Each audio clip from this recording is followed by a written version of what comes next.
breaking news. Basango ya Congo na banda kuna bino. Ezali basango ya Proverbe 30-30 na en direct ya Mongalema. Sango ya Congo na banda kuna bino.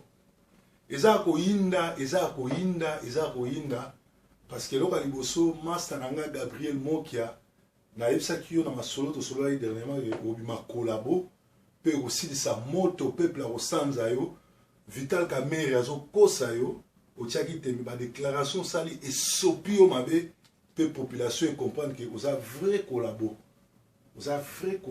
oza ngatina. Alors Vital Kamerhe na Sadek na batona nyo surtout bazo reconduire Kodjo et pourtant opposition to vraie opposition to au bengi rassemblement et récuser Kodjo mais communauté internationale Union africaine na Sadek ezoko reconduire Kodjo parce que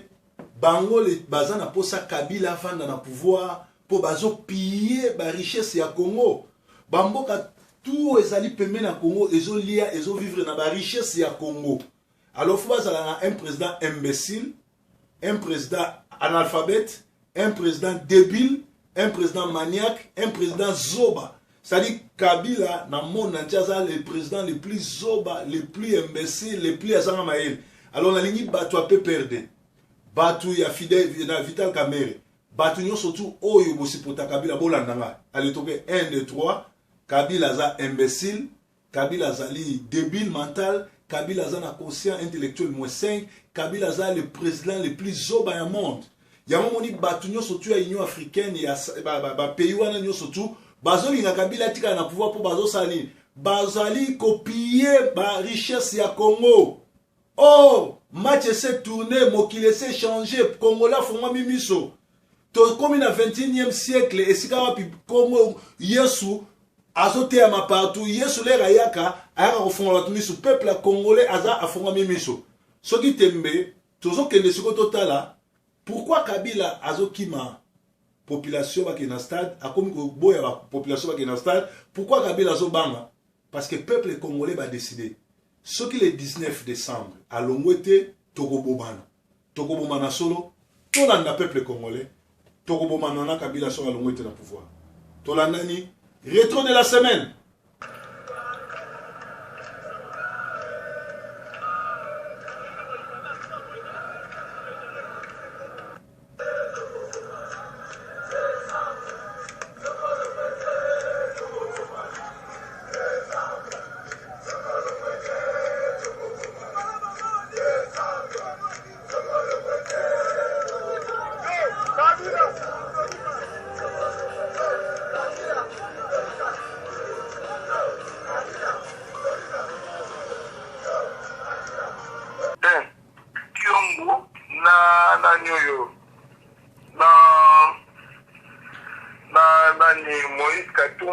Depuis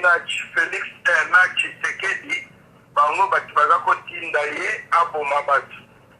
Pourquoi basa la rébellion au baniki Katumbi alikaka sala donc chef de la rébellion na kotinda ye. Donc yango amonike moyen lié à continuer à lire les actes Joseph Kabila sosongana. Il faut que nous comme Joseph Kabila pour boma ba congolais au baza contre nani Kabila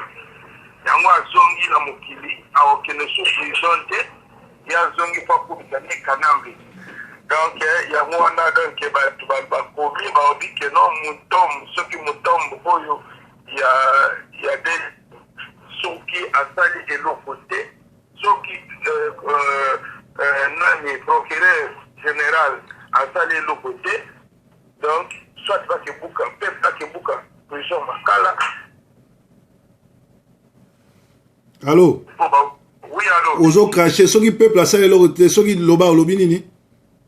Alors, ce qui peuple, Monique, Moyambo a limité, qui peut avoir au Canada, il dépêche sa limité, population, donc, Kalaté, parce que ça va que pour qu'à plusieurs macales. Dans le lobby, est-ce que, pour qu'on vraiment, dans le niveau, pour qu'à prison, au donc, niveau de commis, donc, les ma chère, c'est ça capable. Tout solwanika ni fona lobi ke deuxième dialogue ezali nga lobi donc omoni kosikola mboka ekendaka na dialogue ekendaka mpe na nini te donc ndenge ozwi initiative te obimisa population na nzela peuple atambola soki eyinda kaka baje de milangi ezali bamakambo ndeni tokolite batolotolo ezali bamashete bamani nyonso bebundeli nyonso tokobobunda kote bato wana baforesiste te moki alobi ke no baplanning nyonso to ezali botindaka bambongo epai ya soki Fredi Matungulu donc Fredi Matungulu na Fayulu bango bakosancharge na makambo wana te bato bazoki donc ala te toyindisa oyo ayebisingaka yango mais moki aza na biso te moki akomi ami ya kamere azokumisaka mere moki akomi motomboki na solo lagi na dernièrement auto sala vidéo akomi motomboki mais alobi eloko malamu ke population foi bima eke no bimisa ba prisonnier na biso na makala parce que Kabila abimisi mutu wana wazali ko boma ba congolais ye aikotisi lokola bayambi lokola mokonzi parce que Kabila aza criminel ba généraux na ino so ba criminel alors ba criminel soki bazo so ba criminel po ba boma ba congolais biso pe futo ke na bango ndenge wana do futo bimisa population ba kene na prison ba buka ba bimisa ba prisonnier nyonso eza malamu naza en pleine breaking news nazo continuer na sisa na osalo aussi merci pour l'appel na et koti pe na kati ya émission merci rétro de la semaine même na ba chinois ba tomboki bolanda chinois o makamazolo chinois atomboki chinois atomboki tolanda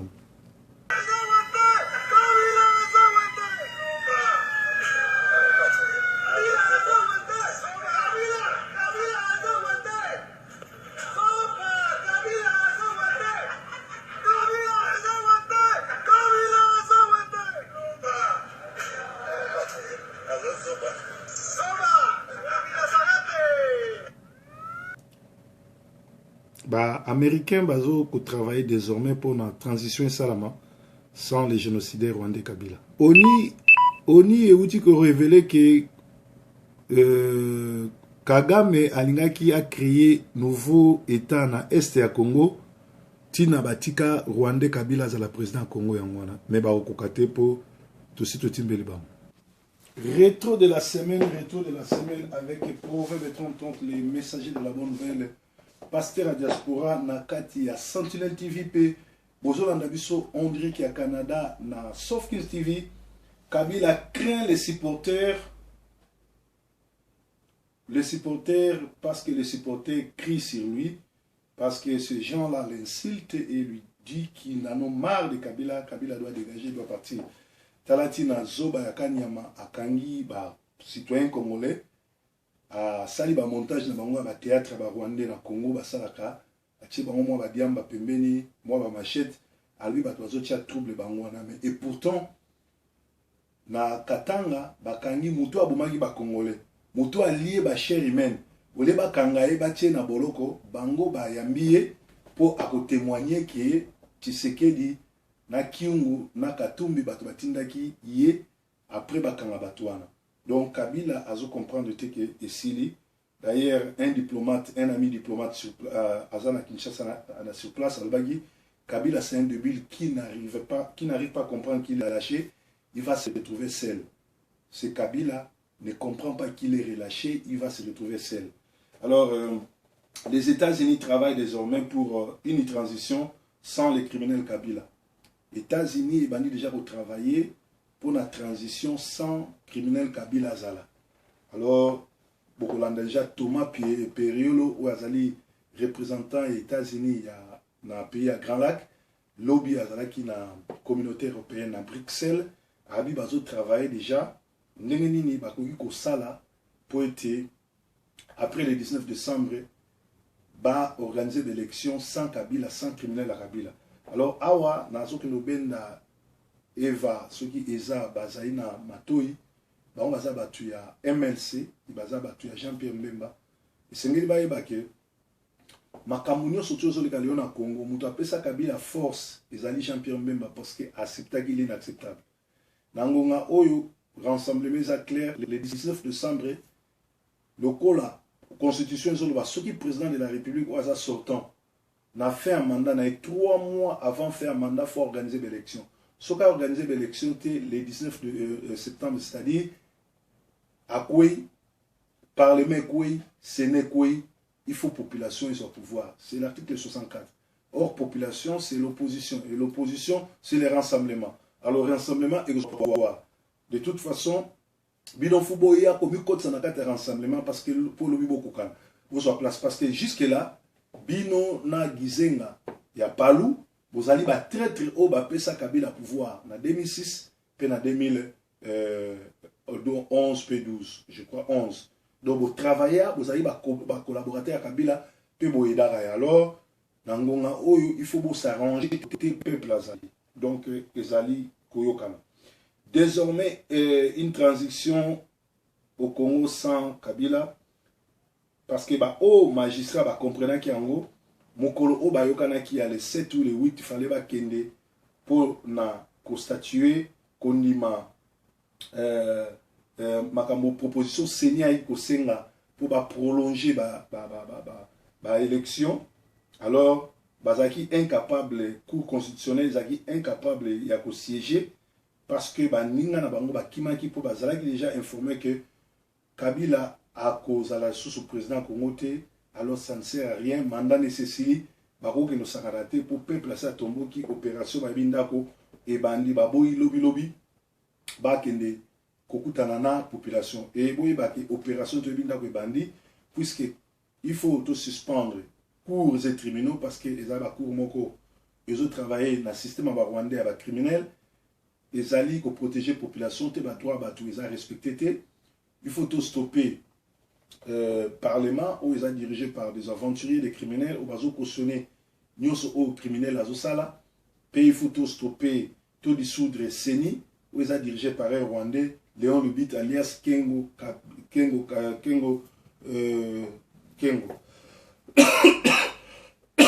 sorry nazavement arrimé mais en tout cas Moussa les hommes surtout travailler dans la condition pour accepter là toujours va risque kaka pour nous repasser bino basanga moka alors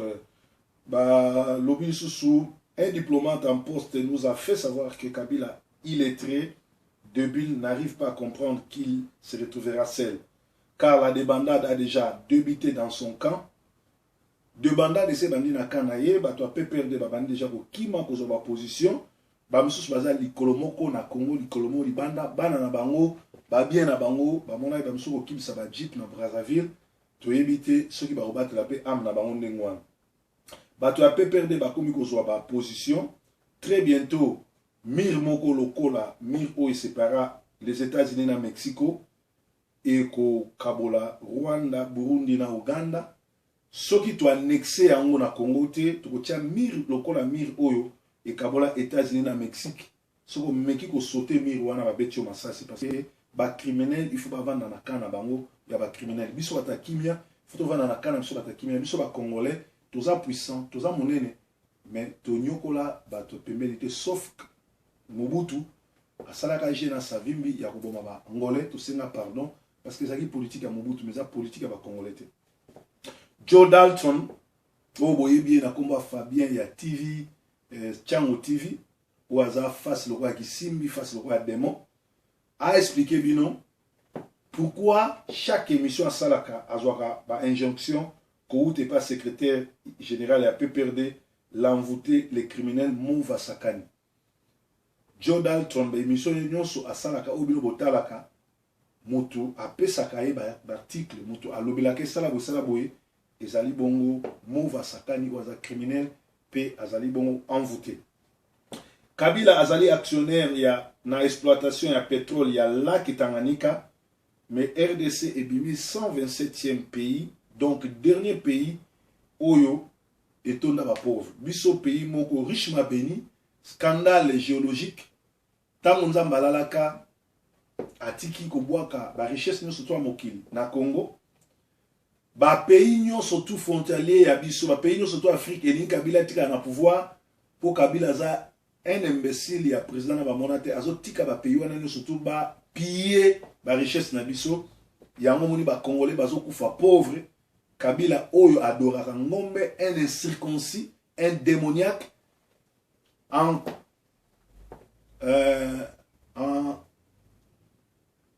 convenance avec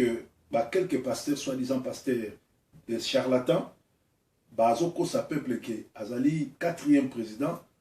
même l'église Kimbangiste ou ezali église à démon et tonda bandoki bazo supporter garçon en rwandais mais ba Kimbangiste ba ebake tango toko libérer mboka église Kimbangiste toko tumba bandoki nyonso ba diriger l'église wana pe ba centre na bino e kokoma ba sika oto no tia ba jeune fille mère na ba chege e kokoma ba centre ya rééducation pe ya ko soutenir bana oyo ya babola lisusu tolobaki boye na Beni bazo continuer ko boma tilelo mokili moko te ezoloba mutu moko te azotombola monoko parce que plan ya ba Rwandais ezali est ya Congo na otola sabino ngo États-Unis auti ko révéler que Kagame alingaki ekoma état moko oyo bako bando dirigeant arotia Kabila so bobengani na Congo azala kote kuna. Alors biso bandeko to telema to inquiété ba Rwandais to telema to silana na ba Rwandais to bengana Kabila ikoza malamu. D'ailleurs ba ambassadeur nyo surtout accrédité na Congo ba zo kusala ba défilé et pas ya président ya rassemblement na 10e ri pe ba kene kozwa acte final lundi le 10 oyo sanctionnaki conclave ya Kinshasa oyo bango ba réitéraki que Kabila azana mandat lisusu te mandat sili aza sous président Congo te dialogue ya nani ba okende te l'élection faut ça le plus tôt que possible sans Kabila parce que Kabila il faut qu'il ait dans ce pays avec nous justifier ba crime contre l'humanité oyo yé asali. Alors eyokani pe ba ambassadeur wana nyo surtout ba yebike makambo surtout zo le kana kancha c'est-à-dire Kodjo na Kamere bazali ba grand perdant baza ba ennemi à peuple ezali bongo dialogue te mais ezali messe noire ya peuple de contre le peuple congolais oyo peuple akonima ngote. D'ailleurs na ba stade déjà bazo yembela Kabila soki alongo te le 19 décembre tokobomana et na yebi ba kinwa bien bazali équipé esprit à Samson na kati na bango pour basala mosala wana ya ko libérer mboka parce que libération en mboka et kozala mouvement moko yuta na changu ndeo ke no libérer mboka c'est-à-dire na ba congolais pe tozo senga na ba musiciens to komi pembe na bonane oya komela ko bimisa nzembo pour adistraire ba congolais na kobina na kolangwa album wana to kotumbango pe to kopasolango tozo senga na ba musiciens nyonso ba copier ba nzembo to esprit ya ndeko na biso ivoirien o to bengi na kombo ya kisa Alpha Blondy ayemba ba nzembo contre l'oppresseur contre ba dictateur na bosepela na ba musicien na biso congolais bozo esprit wana oyemba nzembo ko bisa Kabila mande sili akende tolingi lisute congolais telema bongisa moko congolais ya musicien oyo akoboya koyemba nzembo wana oyo akobimisa nzembo te bino bata théâtre bosala ba théâtre ndenge ni bakobenga na Kabila na mboka soki bosali yango te bokokende nzela moko na Kabila sampengo mei na olakisa bino photo na ye ndenge akomi Kabila kuta zoba na avion na ya matasu te parce que o wana akomi na elite so museleke te mutelemboli elongi na ye to ezali kaka nde balobaka alingai kolia mbonga ba congolais makila ya ba congolais ebeti efimbo to zali toujours na rétro de la semaine zali ba sango ya semaine o elekaki yango bolanda yango na Sentinelle TV bozolanda yango pe na Sofkins TV à partir ya Canada. Alors tolobi que la RDC nazoka momingi ndeni bato bazolobela sur le dialogue pe sur les élections car la RDC est un pays occupé. Or, un pays occupé n'organise pas les élections. Il doit d'abord se libérer et organiser chasser les occupants et organiser les élections qui seront libres et démocratiques. Bande Kobatali, il y a Sentinelle TV, Bozali Bomona Proverbe 30-30, le messager de la bonne nouvelle, pasteur de la diaspora. Bamsou va bien dans le de forme. Alors, tout passé Salomon, Proverbe 30-30. Micro oyo eboma Papa Wemba beaucoup na Abidjan. Et ça là qui plan conçu par les vieux Tati Wata Wankovia. À Salelipe, plan na micro, il y a journaliste Miguel Niema. Oyo mikolo batu ba moni auto somba car et pourtant ça na monté pour na kosila nana zobozi oyo ayaki ko étaler buzoba na ye po bokindoki na ye libanda zobozi akei na kolo ba personnalité parce que soki ambaki yesu te avant kufa ke na bifelo ake vraiment na lifelo ake na tourment etika la conseil pe matea pour na bino nyonso bomi bengi ba musicien ba porte-parole baro nyonso bozolinga ko attaquer batu soki boza na vie de prière te eza mawa mingi ngai par contre bato batuna nga na salaka makambo oyo na droit nini 1 Corinthiens 2 banda na 12 tina 16 ezopesa nga droit. Un homme spirituel juge tout et lui-même il n'est pas jugé. Voilà. Vendredi oyo ezosenga na ba mama nyonso tout ba me ba cercueil na bango na ambassade ya RDC na Londres bakende kokunda Kabila. Ngwanda lobaki ete totika koswana tosangana tobongana tozala biso na biso mais ye moko auti ko se distinguer na kolakisa ki aza vraiment terminateur azali ibu parce que a engagé batu moko o batiaka tioko elongi na bango bani kozika ole bakende ko se faire soigner azekisi bango na radio bendele o ezali radio ya ba collabo ya ba incivique kofinga ba tata batu kofinga ba mama batu kokosela ka batu même makambo il semblerait que ba yebi division na nga ba yebi makambo na nga ba okelo funda nga na immigration ti leo na yebi te ba ozela nini alors ba yebi mutute soko lobi kaka makambo mabe ya ngwanda ba leki ba bani kofinga yo alors ngwanda na kamwe pe bokomisa ye président na bino to leader na bino opposition et pourtant biso ba oyo to kima Congo Zaïre tanga Mobutu ezali pona ngwanda ngwanda na ba yibu na ye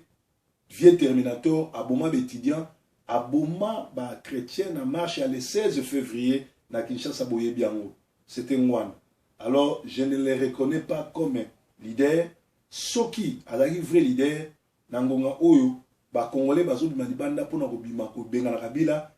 il fallait à côté sa 5e colonne oyo ye a tinda na Congo to na Samai bo ba baluka bangando bambisi ba munzombo to toutes sortes d'ambisi babi mababunda mais le col à comprendre en côté que à koki ko sala ka ba vidéo te pour ça journaliste te tu peut-être moi dans ça la concurrence na mende sur ba vidéo et pourtant mo kileso c'est na ba vidéo te zo c'est une action donc to kangaka et partout to joyer pour azali moko à distraire ba congolais 10 ans pe à penguisi ba congolais tant molai. Alors to lobi susu ke il opoka o azaka un grand sorcier Namira Yesa ou azalaka koteka ba papier duplicateur na zando ya Congo bangonde bazopesa ngwanda mutu makasi esengeli tosila na bango donc basangwa Congo na rétro de la semaine to moni était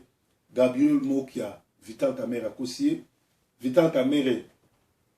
ba nommé au premier ministre ba nommé au te okotika ko exercer parce que Kabila mandé sili ezana mutu moko te akondima so Kabila tika la président na rassemblement balobi Etienne Tshisekedi moko akozala le 19 oyo liboso ya jeep na ye pour na reloper sa Kabila carton jaune. Moi je crois que bande qu'on a besoin rassemblement faut pas ça makambo mikolo na place à kobimisa ka peuple lelo lobi ba s'organiser ba za ba moko ba ça la sit in liboso à palais du peuple à 4 à 5 jours et kotinda Kabila akima parce que la caméra monde entier vous allez brancher sur Kinshasa. Kabila vous attend au beta mindu kité. Kabila vous attend ya obenga na ba Congolais te akoboma Congo mobimate Congolais nda kobenga na ye. Soki to telemeli Kabila te. Soki to bengani bango te. Kala baza ba président ya kuluna bazali gouvernement ya ba criminel ba ke kozwa un criminel o azako bomba na Lubumbashi ba yambiye lokola mokonzi po aya kokosa. Mais li kopana bango eza moke tozo senga na ba Congolais basangana tokende kobuka prison ya